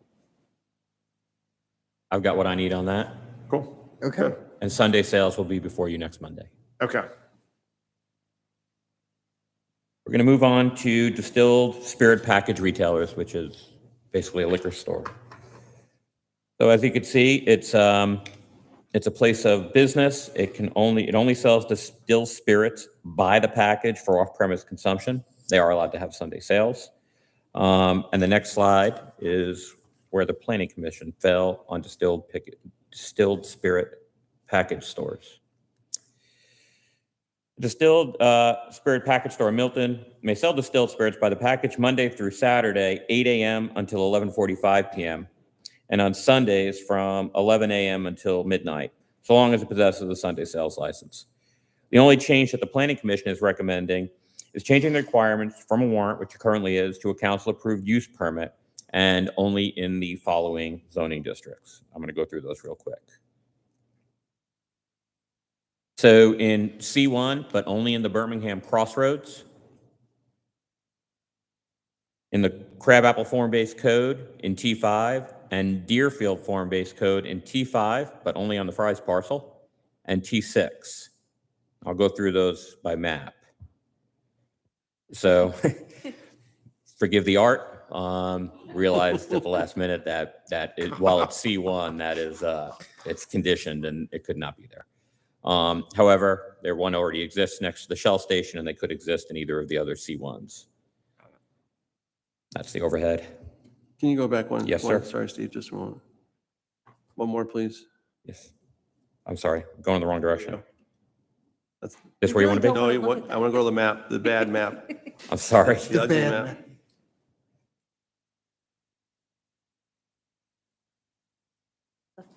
Did we not at one point have an application, or was it not one considered for where the Wells Fargo is, some sort of dining and or eating or drinking establishment? I don't know that we ever We had an ever had an inquiry about a official. microbrewery over there. Okay, This is Probably just the talk to the person. distilled spirits package store. okay. Yeah, I mean, there was some. I just talk knew there of was that. something alcohol related, I thought, for, We had some interest. I don't know if we had an actual application. So let me just interject. We haven't really talked about it, but Judy Birds did a great job of doing a lot of research for us that you just don't put any, you can't really put a distillery or a brewery of any size when you do not have sanitary sewer. So, oh, and that okay. would include the brew pub. So that's why we There you go. don't even look at the brew pub as well okay. in this area. So Answers my question. Thank you. But this is a package store. Yeah. I know, but you were asking, yeah. Yeah, it just struck me as, I knew there was something alcohol. I couldn't remember what it was. We good on this? Yep. Yeah. So this would be in Crabapple form-based code. And this is in Deerfield form-based code, which is T5, T6, well, sorry, T6 plus T5 on the Fry's parcel. There's the overhead.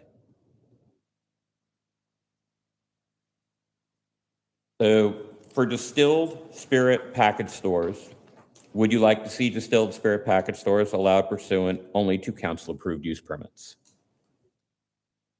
Currently, it's warrants. Yes.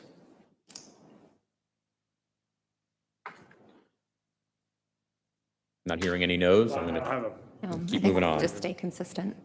Should distilled spirit package stores be restricted to the identified zoning districts?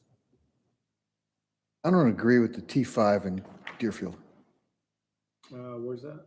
So, off-premise distilled spirits. Well, they're saying only where the Fry's is. It's eliminating all the other areas. Well, it says T5, oh, it has its 2 stars. Yeah, I don't, Yeah, it's only on that one parcel that is sectioned off to the upper left. well, there's already, yeah, about to say there's already a package store up there. As long as it's a use permit, I think just to keep it clean and consistent for everybody, I would just say just. I'm fine Robin is with going to T5. show you where the additional T5 is in the Deerfield form-based code. Yeah, it's just that one section. It's back to that Webb Road line. So yeah, there's T5 would be all the Walmart shopping center and all the strip centers along Ford here. And then on the other side of Highway 9 is T5. Bobby G's. Aldi's is, thank you. All the way up Target, so basically this whole corridor here, 5 as well as, we already have an existing liquor store. Publix. Shopping center. You're off the map again. I'm curious, why do we sit, when we say distilled spirits, why do we not include beer and wine in there? That's next. But Those it's- are, but those it- are separate. So we have liquor stores that sell just liquor and no beer and wine? Oh, no, there's, Anytime they want to sell distilled spirits, whether it is also with beer and wine, they currently have to go get a warrant. And we're asking if, when they do sell distilled spirits, would you like to see them as a use permit, an even stronger review? But are there any, I I don't think what you're getting know. at. Liquor store. You either sell The beer liquor and market. wine, or you sell it all. Well, here's one. The liquor Yeah, that's market, my Yeah, point. yeah. So, when we're saying distilled spirits, are there stores that actually sell just distilled Yes. the spirits? liquor market right here in Crabapple does. Their business model on the other side, which is Savvy Provisions, required them to separate their liquor sales into a separate suite. I think that's the only example, though. I'd never heard of that before. Like Costco. That may be, yeah, Costco is an example. And in fact, Costco is is designed entirely around the state law regarding liquor stores to have your own, your own entrance has to be separate. But as far, I know for sure because we went to lunch on a little reconnaissance mission today. And we saw and you can see it's only distilled spirits there. Did you have a Costco hot dog? No, Costco. No, we didn't go to Costco. We went to one of our Milton establishments for lunch and it was very good. Why 11:45? I believe I'm that's sorry? state law. Why 11:45 to close on Monday through Saturday? I mean, everything else is either midnight or 2 PM, but why 11:45? Has to be state law, I'm guessing. Unless someone knows off the top of their heads, I'll research that to ensure that it's aligned with state law. I'm sure I it will just be don't know off the top terribly of my easy head. to find, Steve, so. Well, to And me, you'll also see when we get to packaged beer and wine, they actually have different hours and they can open earlier. They can open at 7 a.m. I believe stay open until midnight. But I don't know the exact answer to that. Okay. So we currently have the Deerfield map on. Are we good to pull that off or do you want to look at the T5 further for further discussion? I'm fine with just the T5 as long as it's a use permit. Currently, what the Planning Commission is recommending is not the entire T5 and Deerfield form-based code. It is only the Fry's parcel in T5. The rest would not be eligible. and we're saying go with all T5. I'm fine with T5, but that's just. So you me. recommend that That's just you me. want, Can we ask those guys why they took out the, you're the council. It's only one. Kurt, do you have any? Will you fill out- Kurt, will you come fill out a public comment card, please? So, I'm sorry. so the target development is north of Webb. And you guys are suggesting that it stop at Webb and it's Webb and south, but not Webb and north. Do you remember why you guys chose not? Yeah, I'd have to go back to my notes, but I don't have here, but I think the thoughts were the intensity of use up north would be different. And that's why I think we did cut it off at Webb. Even with the target complex right there. I believe so. Okay. Obviously, there's no hard and fast on that. There's no compelling event that I can think of that said it has to be this. Yeah. It was just a feel for the further north you get. Okay, thank you. I think the use permit controls that. Pardon? I think the use permit controls that. I do for us. too. Yeah, I'm fine with that. One more thing, one of the reasons too that we pushed the use permit, one was light of day that everybody sees it. The other is it gives, there's things like the butcher shop we never envisioned coming, right? And a use permit gives you guys that flexibility to take business models that might be slightly different and that fit Milton and still move them in there. That's cool. No, thanks, Yep, Kurt. thank you. Which is a great point. All right. So for Crabapple, are you good with T4 open and T? No. No, T5. T5. It's T5 and Crabapple form-based code and T5 and T6 in Deerfield. Deerfield. And Thank you. my note says okay with all of T5 if by use permit. Mhm. Unanimous Yes, or is it? correct. Okay. Yes. And again, you'll still have another bite at this apple. 45 is state law. Okay, that makes sense. It was state law? Thank you. The 11:45 is state law? Oh, that's strange. Okay, we are now going to move on to malt, beverage, and wine package stores. And like Bernadette said, they often coexist with distilled spirit package stores. And it's a place of business where malt beverages and wine are sold by the package. But however, they are allowed to conduct limited tastings per our code, unlike distilled spirits. Currently, malt beverage, oh, I'm sorry. Here come the Planning Commission recommendations. So a malt beverage and wine package or wine package store, though they often are coexist, in Milton may sell malt beverages or wine by the package, Monday through Saturday, 7 a.m. until midnight, and Sundays, 11 a.m. until midnight, so long as it possesses a valid Sunday sales license. Malt beverage and wine package stores may also conduct limited tastings Monday through Saturday, but only between the hours of 9 a.m. and 10 p.m. The Planning Commission recommended allowing this use by right in the following districts. So in MIX, C1, and C1 where permitted, C2 if it ever comes back. Crabapple form-based code, T4 open and T5. Again, there is no T6 there. And in Deerfield form-based code, T5 and T6. That's that same parcel we saw with restaurants. In fact, if I recall correctly, this is probably the same overlay with restaurants. Birmingham Crossroads. Crabapple form-based code. Deerfield form-based code.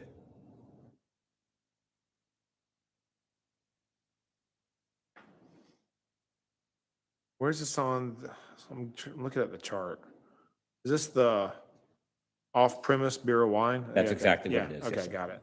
So Okay, so, So the only difference from restaurants you'll see is the Deerfield form-based code, where they are not recommending it be allowed in the T4 open.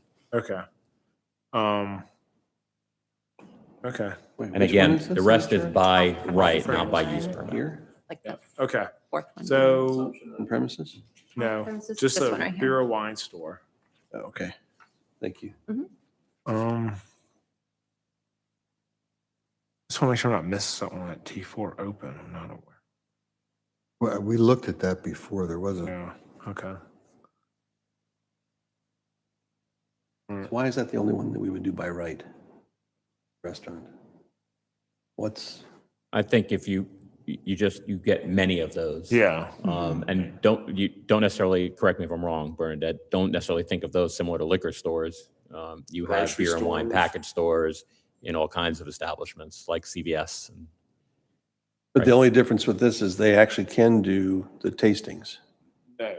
So you can taste wine and malt beverages in any package store currently according to our rules, Right. even if they have distilled spirits, but you can't taste the Right, distilled spirits. right. That's how we've restricted it. Okay. I've never thought about CVS having a And then- tasting, but I guess for code, they Already can have necessarily want to go to that. They do have to apply for the ancillary tasting would. license in order to have that, so you have the chance to weigh in on that. Okay.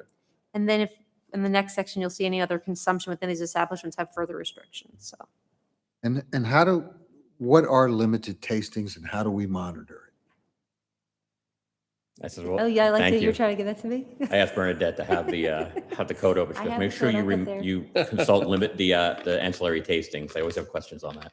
I'm getting there. Hold on one second. You think of restaurants, they may have package as well. If you remember Zola, the Italian restaurant where Yeah. Mhm. Her Pie is now, they would sell wine that they had for their customers there. By the bottle. Say that again.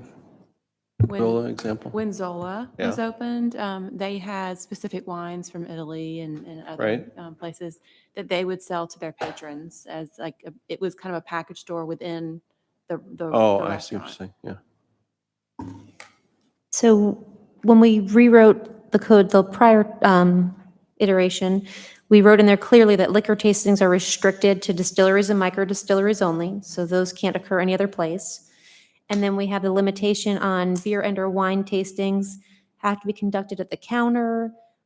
They have some percentage of the floor space, so that counter can only be 10% of the floor space, so it can't become a large bar within the establishment. And then we have ounce restrictions. Beer or wine is 1/2 ounce of, 2 ounces of beer or wine, and that 1/2 ounce of liquor. And then they have a limitation for each consumer, no more than 8 ounces of beer or wine or 2 ounces of liquor in a calendar day. And then that could be enforced the same way we enforce everything else with visitations through our enforcement team. And they could ask for that offering and see how that went. I'm fine with. Yeah.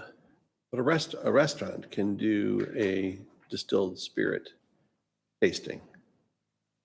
it's not a package store. Right. I'm just, I don't know. no, if we're we not can do talking it. about restaurants, but I'm aware of some, and I hope that they actually can do that. It's actually a pretty cool experience. I can't Zola's imagine- used to do that, actually. I can't imagine that they couldn't, but they would require an ancillary tasting license from the city. And to you've be got doing it 50, legitimately. it's, it's a restaurant, so it's 50/50 to begin with for alcohol. Yeah, I don't know if they were supposed As I think Well, the there's answer others is only that for done it too. package, but we'll confirm that. Okay. across You the like to street. push the All right, envelope on are you everything. good on that, Steve? I'm good with the feedback on that. Let's go to the next one. Okay, so the next one is we're going to talk about craft beer and wine markets. So a craft beer and wine, a wine market is a retail establishment whose primary purpose is the sale of craft beer or wine for off-premise consumption, or the sale of craft beer and/or wine for off-premise consumption in conjunction with the sale of prepared food and/or groceries. A craft beer and wine market in Milton may also currently serve craft beer and wine by the drink. It must derive a minimum of 60% of its gross sales from packaged beer and wine, prepared food and meals, and groceries. A craft beer and wine market in Milton may currently sell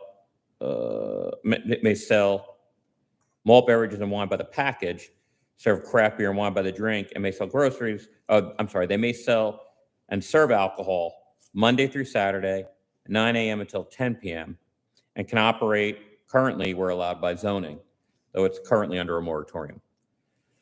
They can conduct Sunday sales, but only by the package.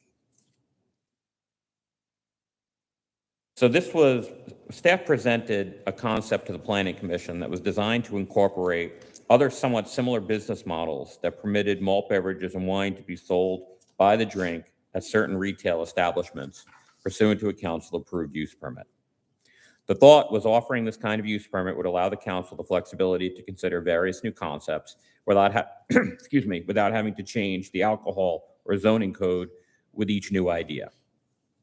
The Planning Commission was not in favor of moving this concept forward, which leaves us with two craft beer and wine markets that are popular with our residents. I can make some recommendations or open it up to the council for discussion. So on this chart, is that the general retail with consumption on premises? Is that the one? That's correct, Mayor. Okay. And who are the two that Yeah. are popular now? You have Savvy Provisions and the New York Butcher Shop. Okay. So Ken, so what happens if this gets approved the way is This now? is, if we're still talking about zoning, that will have no impact on them. Licensure, that would. So that'd be my question on their license. How would, So perhaps, maybe I can give you a little food for thought on it. all right. So maybe we continue to offer the craft beer and wine market alcohol license and look at the current conditions to ensure that we don't end up with a package store where you can drink. And we know that both of our current craft beer and wine markets embrace kind of what the vision was for craft beer and wine markets. But perhaps there may have been room that neither took advantage of to turn it into something that the city of Milton may not have wanted, and perhaps something the Planning Commission was very concerned about. I'm not speaking on behalf of them, but I was there for some of the conversation. The two markets, the two craft beer and wine markets offer prepared foods. They both offer different kinds of groceries and malt beverages and wine. Savvy Provisions, I can tell you, from at least from what I saw, offers a limited amount of wine. It's mostly a grocery type store with a large selection of wines and top end beers. And I know that the New York Butcher Shop is immensely popular for its prepared foods. Yeah.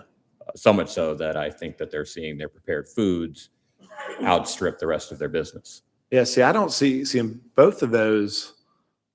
I mean, I think there's a way to make those two work and what we're looking at. Well, you would hope that the New York Butcher Shop, that idea would show up in some other areas. I mean, I would like to see one of those in Deerfield. I mean, it's just a great place to go. And to take out that category altogether, to me, is a negative, not a positive.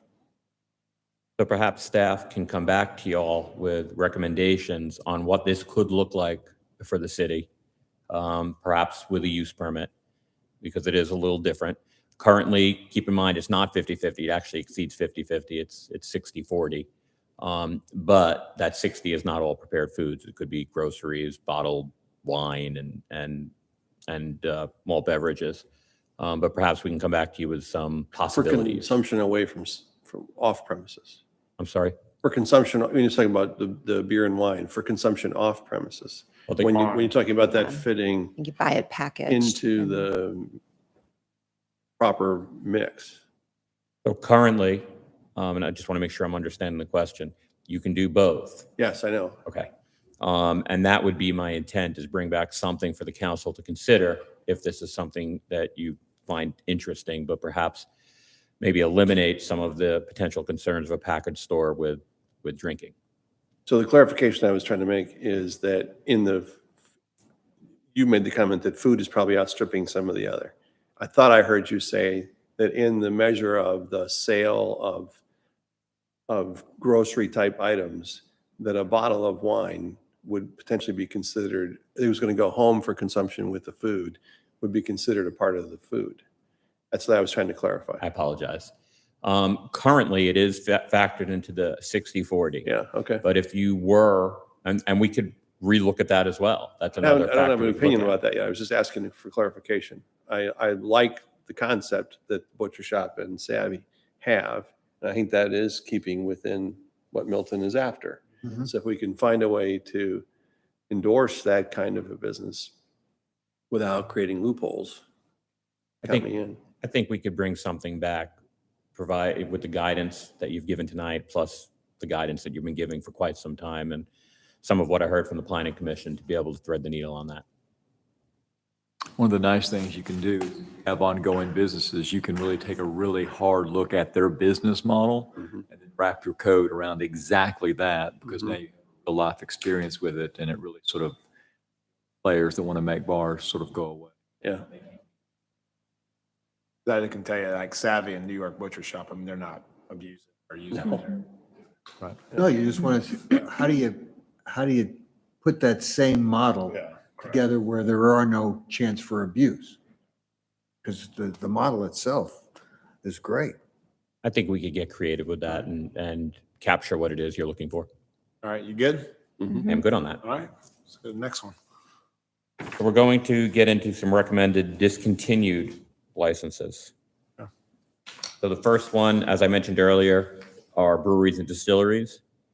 There are currently no brewery or distillery licenses issued in the city of Milton. We currently have no inquiries, as far as I know. And microbreweries and micro distilleries would still be permitted. So what's the difference between the brewery and, is it just the amount? Is that all it is? It is. It's Okay. the amount of barrels that can be manufactured. Yeah, I'm probably fine if we can maybe get some more research on that, and I might be more open to laxing the microbreweries to allow that to have more to get, I mean, because I do think there's no need to have both of them, I guess. That's all it is. It's just the amount they currently manufacture. That's microbreweries and micro distilleries do not appear in state code.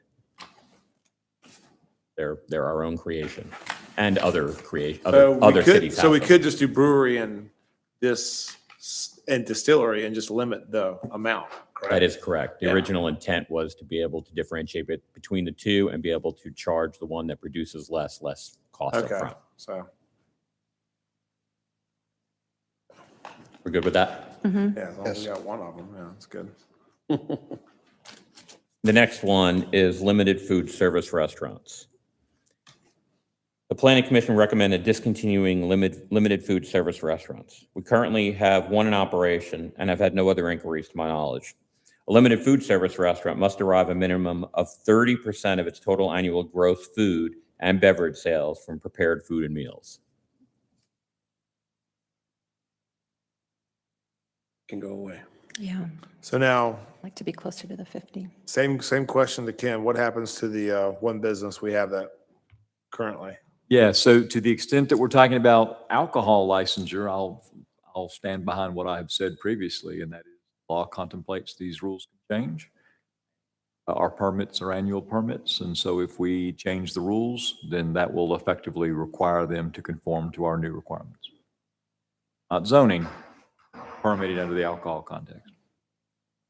Yeah, it's a tough one because I think council and I think everyone's kind of in agreement on the 50-50 moving forward. However, I have a hard pill to swallow when you legislate something to get rid of one business. Is there If you any way to change- if you grandfather change the- them if you in? Change the rule. Yep. Do you have to change, does it mean the one that's existing has to change with it, or can you grandfather that in, or? You could grandfather it in. You'd need to do that expressly, though. You would need to do that by the code. In other words, it wouldn't be just a passive grandfathering where they get to continue operating just because of historical inertia. We actually have to draft that into the code, for instance, saying something like a limited food service restaurant that had a valid permit as of December 31st of 2020 may continue. Everybody else is prohibited. So we could Okay. carve that out, and we need to do so expressly. And we actually have done that in our current code right I've now. seen it, yeah. Or it's time, yeah. So given that, I think everyone's on this, And I at would, least moving forward, I think everyone's on the same page with Mhm. this. Absolutely. Correct, okay. I'll provide language and the council can determine if they want to include the language that Ken just mentioned in the final. and if your concern is fairness, not a great word, but if your concern is fairness, you could even structure it where there's sort of a built-in, you can do it for 24 months in additional. In other words, I noticed that 2 years. Yeah, that way. Saying you have all sorts of options. If the business model is not one that is embraced by the community, you give them fair notice that that model is going to have to adjust. Thing to recall, when we had some of the debates on this topic, we actually had this exact discussion. They were here in the gallery is what I seem to recall. Right. To be fair, that may have been near 1 a.m.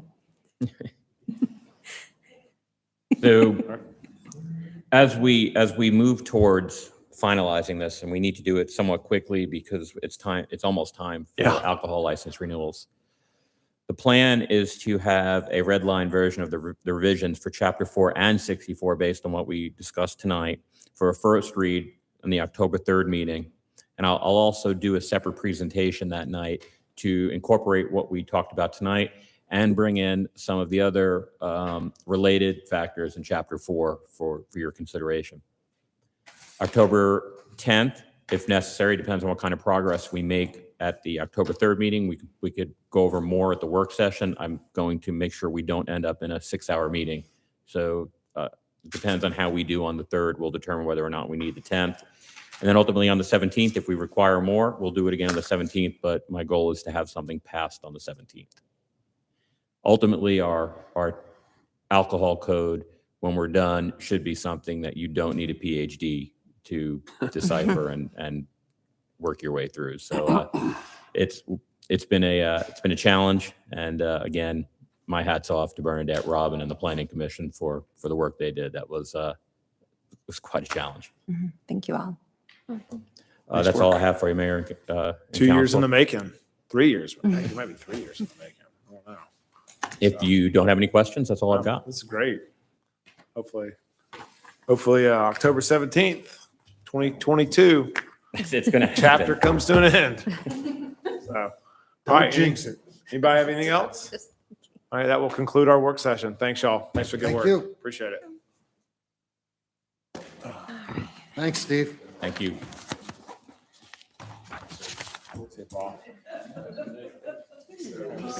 The Georgia State Code